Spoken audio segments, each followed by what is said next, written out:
থর্স of Billal ভাই content creator করে মানুষের ভালোবাসা কুড়িয়েছে, লক্ষ লক্ষ মানুষ তাকে ভালোবাসে। তার চাইতে এখন তাকে ভালোবাসে, তাকে যখন দেখে মানুষকে তিনি সহযোগিতা করতেছে, সহযোগিতার হাতগুলা বাড়াইয়া দিচ্ছে। তার কারণে, তার টাকার কারণে অন্যজন উপকৃত হচ্ছে। একজন গরিব মানুষ তার রিক্সার ব্যাটারি পাচ্ছে, আরেকজন ফ্যান তার কিছু সাহায্য পাচ্ছে, তার থেকে উপহার পাচ্ছে। আমি থর্স অফ বিল্লাল ভাইয়ের আগে কোনো ভিডিও দেখতাম না, এমনি আসলে স্কিপ করে চলে যেতাম। কিন্তু এখন যখন দেখি যে না, তিনি গরিব মানুষের পাশে দাঁড়াইতেছে, গ্রামে গ্রামে যা তাদেরকে হেল্প করতেছে, আমার কাছে এই বিষয়টা খুব আনন্দ দেয়। আমার এই বিষয়টা খুবই আনন্দ দেয়। এই কারণে তার ভিডিও এখন থেকে সম্পূর্ণ ভিডিওগুলো দেখি।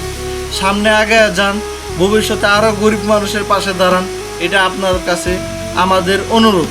আপনি যেভাবে আগায় যেতেছেন, আল্লাহ যেন আপনাকে আরও দ্রুত গতিতে আগায় নিয়ে যাওয়ার তৌফিক দান করুন। আমিন।